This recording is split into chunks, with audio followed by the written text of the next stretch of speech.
All right, so for today's video, Jesus, I'm having a hard time with words again. For today's video, we're going to be having 5 of my top, actually fixed blades. I was about to say budget, but these are not budget. Some of them are not anyways. But these are my top 5 favorite fixed blades in my collection. Let's get into it.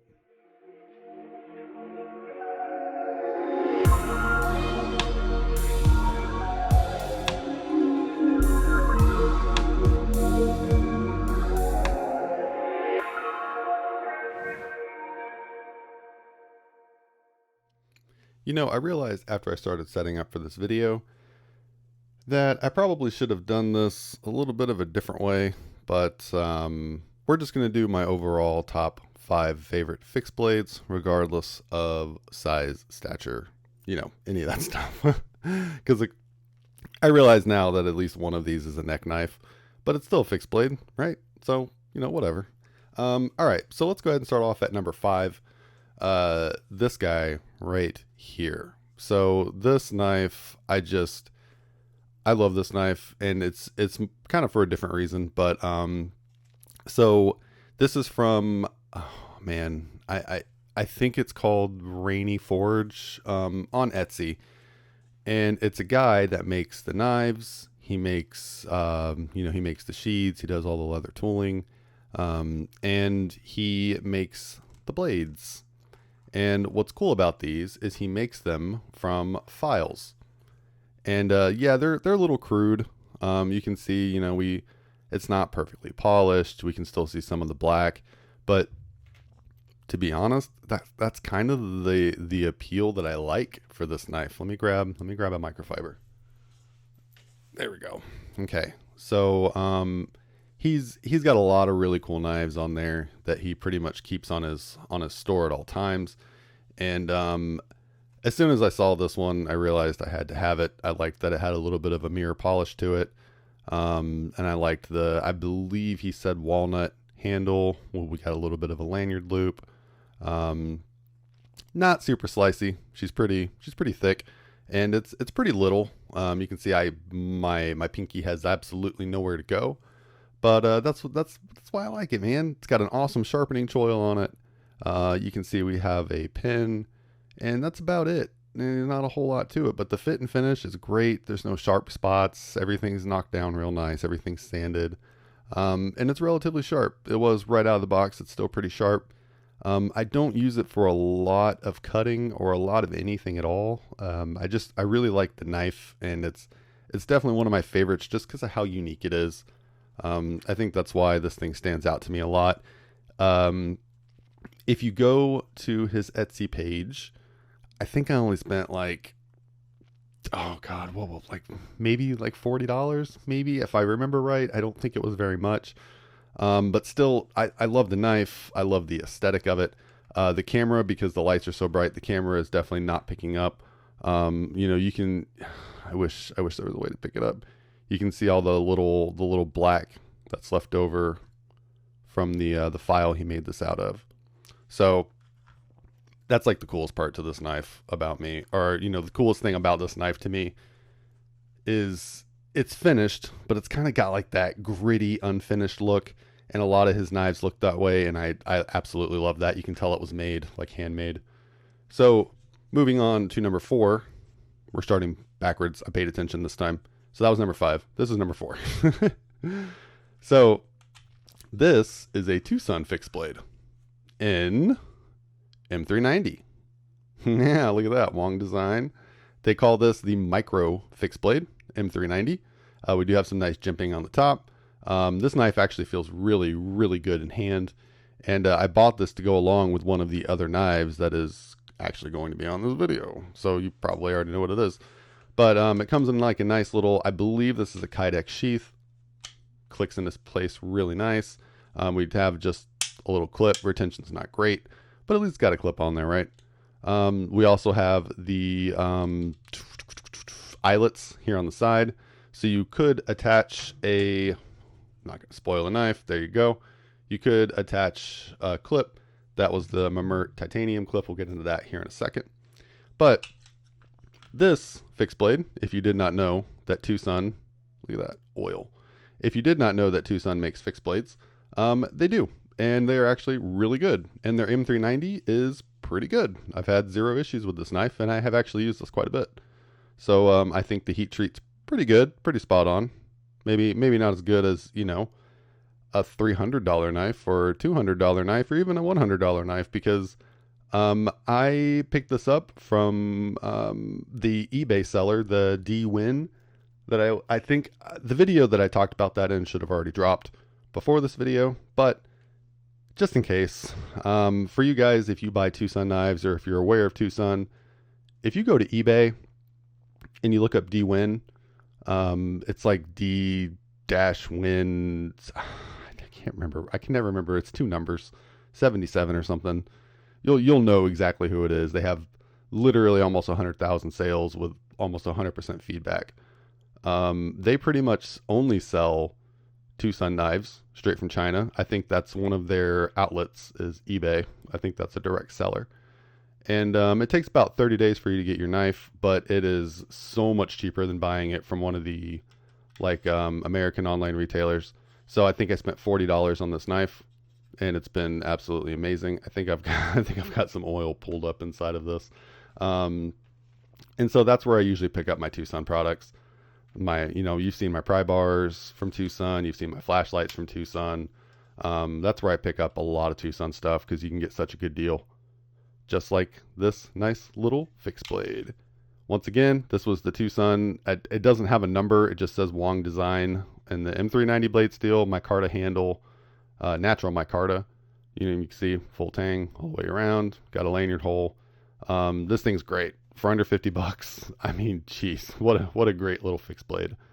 If you try to search it up, like I said, the only thing I believe it was listed as was micro fixed blade.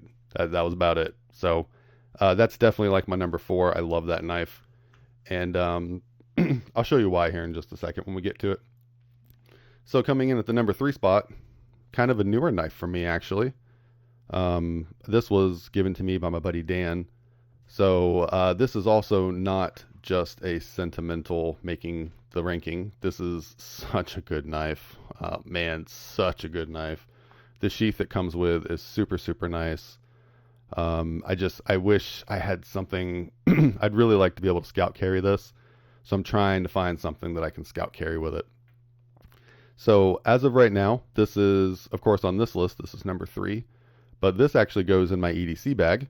And I use this as a food prep knife. So this is for fruit, or if I get food while I'm at work and it doesn't come with utensils. I have, I have like a card, knife, and fork. I have my chapsticks. Oh my God. I have my chopsticks, my titanium chopsticks I keep in my bag too. And I didn't have like really a dedicated like paring knife, a food prep knife. And this thing fits it so well. This is the Spyderco Bow River. Man, this such a good knife, and they're relatively inexpensive. I think you can also grab these around the $50 price range, even on like Amazon. Of course, it's got the nice little Spidey hole right there. Just, for aesthetic, obviously you can't flick this knife or reverse flick this knife because it's a fixed blade. Ding, ding.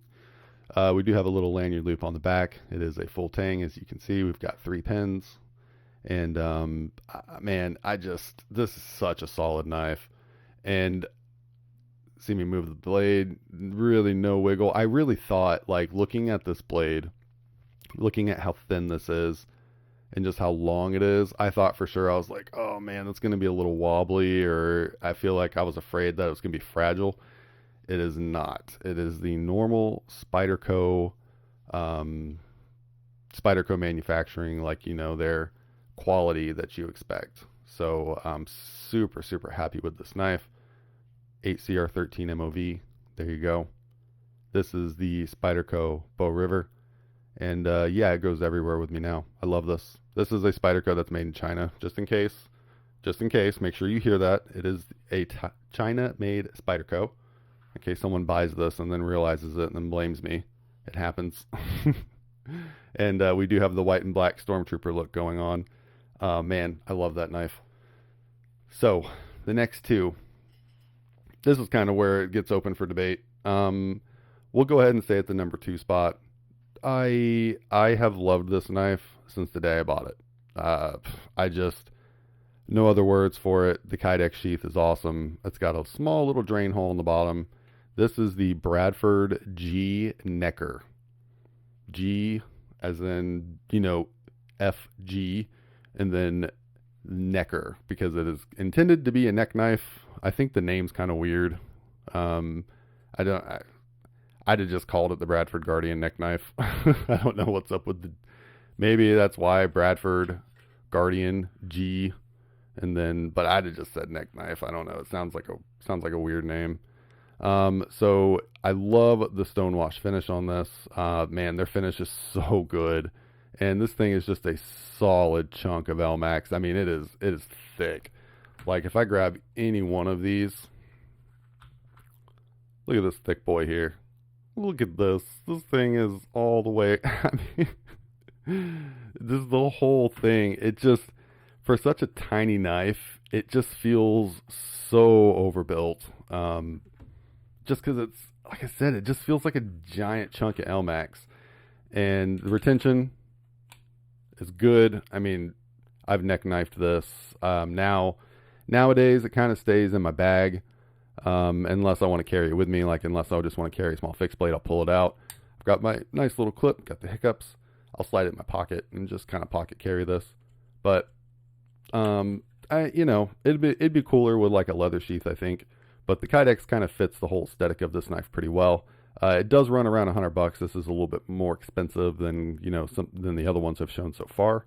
But, it's a USA made knife. Bradford makes awesome knives. As you'll see, the next knife is also a Bradford knife. Spoiler alert. And all the eyelets, they give you like all the mounting options you could ever possibly need. If you want to use Ulti clips, like I said, mine is the Mamert clip. That's a titanium clip from them. I think that clip's like $20, $25, something like that. Pretty awesome. I blue Loctited this on and I've never had to touch it again. So it's great. I love it. I don't think I'd ever change my clip. But there we go. Bradford Guardian G necker. And real quick, just to show you, I don't know, there you go. You can see on the inside of mine, I've got some rough spots on the inside there. Kind of, I don't know if I can point it out very well, but I'm sure you can see it. There you go. Right along here and right along here. And you can kind of see a little bit, That's one of those things, if you're going to get a knife from Bradford, they are hand-finished knives, so they're not going to be perfect every time. That's kind of the explanation that I got. I had reached out to them in the beginning and sent some pictures in and never heard back, so I've just learned to live with it. My OCD kicks in every now and then, and I'm like, oh man, I wish this knife was perfect, but it's a user, so it is what it is, So if you get a hand-finished knife, it's not always going to be perfect, so just expect that. Especially, Bradford, their knives are amazing, so anything like that, which is just slightly aesthetic, not a big deal, unless it's not going to be a user and it's for your collection, then I understand. But, just to give you a fair warning, if you see a knife on here that you decide you have to have, I'm just giving you like a full disclosure. So, all right, number 1 spot, and this was an easy choice. This is also a Bradford Guardian, but this is the Guardian 3. And of course, we have their Scout Carry leather clip. They're pretty known for this clip. I said clip. They're pretty known for this sheath. A lot of people, love this sheath. A lot of people hate this sheath. So whether you love it or hate it, you absolutely know this is Bradford sheath. I did force patina mine a little bit. That's why it's darker. That's why the colors are a little different. Force patinaed it a little bit because it was a super, super light tan, and I wanted it to just be a little darker. So that's what I did on mine. As far as retention goes, it's not the best thing in the world.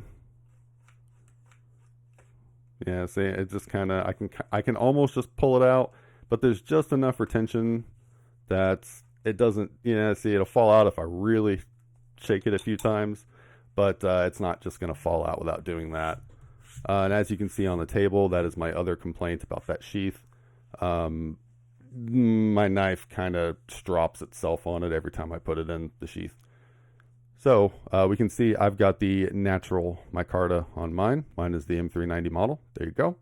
Stonewash finish. Got the nice fat swedge on the top. If you are going to buy your first Bradford Guardian 3, please buy the swedge. You're going to love it. The swedge is so good. The jimping on here is great. I mean, the fitment in this hand, in your hand, it feels right. It feels perfect. It's the moment I got this knife, I was a little skeptical because, you know, everybody was talking about it, and I know I buy some of the hyped up knives, but I try not to. I try not to just go out and search for hyped up knives. And I really wanted a good fixed blade, and everything I saw people talking about the Bradford, the Guardian 3, everybody was like, yeah, buy the Bradford, blah, blah, blah. So I bought it, and I damn near carry it every day. I mean, since the day I bought this, it really has not left my belt. I love this knife. So good. Razor sharp. And all I do is just lightly strop it every now and then. The fitment is literally perfect. Finger choil is great for choking up. You can really get some nice precision cuts in. So I'm a huge fan of this knife. Ooh, sorry. So the only thing to note about these is these are a little bit more on the expensive side, just because this is the M390 variant. I think this was around like $170. I mean, it's not too bad, but it is a little expensive. I get it. It's a little pricey for a fixed blade, but it's worth it if you're really in the market for a fixed blade. That's just pretty dang near perfect for any circumstance. Guardian 3, so good. There's a lot of aftermarket sheaths for it that you can get for, you know, carried in your pocket, that have pocket clips on them, all that good stuff. If you do buy one of these, thinking that you're just going to buy one of those pocket clips for it later on, you know, with the pocket sheath, just be prepared. They are a little bit on the pricey side. A lot of them are handmade. They're going to be upwards of $70, $80, $100, which is why I just don't have one yet. The Scout Carry, you know, the Scout Carry has been okay for me because I carry folders as well, and my pockets are usually pretty full. So I'm just going to kind of carry this until the wheels fall off type thing, and then I'll buy a new sheath for it. But you can also just buy, I think those sheaths, the replacement Scout Carry sheaths from Guardian are from Bradford are like $20 or something. So, you know, do with that what you will. I ordered mine from Amazon.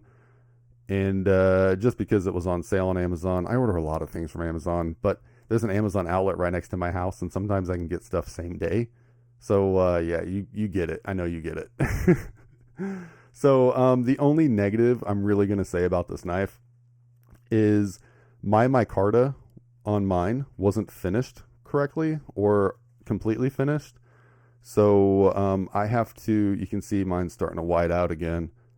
I have to hit mine with some mineral oil and then dry it, you know, let it dry and then wipe it off so that it can, oh man, whenever I first got this, after carrying it for just a little bit, the micarta was so white and dry. It was like literally kind of brittle almost. So I've been cleaning it and hitting it, soaking it with some mineral oil. That was one of the downfalls for my specific knife.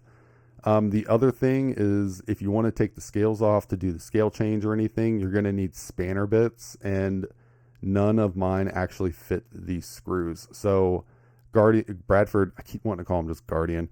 Bradford does not send that bit with the knife, which is super unfortunate for as much as this knife costs. So you are going to have to get those spanner bits. As far as I know, the Weehaw bits work, and if you get the ones from Bradford, they're like $10 or $15 or something like that. I still need to do that because I'm going to probably dye my handles black, I think, or like a chocolate brown maybe. I already have the RIT dye. I might do a video on that too. I might do a video on how to dye micarta. If you'd be interested in watching that, drop a comment below, let me know. And yeah, so this is definitely my number one. I love that knife. Go to number two. Another Bradford. Those are kind of like brothers for the most part. Before I got the G-necker, actually, that's what this knife was for. Was to have a big knife and a little knife when I was carrying all my fixed blades. So yeah, that's what I was saying. That's why I bought that knife to begin with. I carried these together just like this. They don't really match a whole lot, but then again, neither do these two, huh? So yeah, there are those. Let me go ahead and just start dropping stuff all over the place. Sorry if that destroyed your ears. There we go. God, my voice feels shaky today. Number 4 and number 5. There we go. So these are my 5 favorite fixed blades in my collection. Got the Rainey Forge, the Tucson, the Spyderco Bow River, the Bradford G Necker, and the Bradford Guardian 3. Those are my favorite fixed blades. I hope you enjoyed it. Let me know which one's your favorite. And thank you very, very much for watching this video. If you've enjoyed it, please hit that like button and consider subscribing. Thank you again, guys. Catch you on the next one.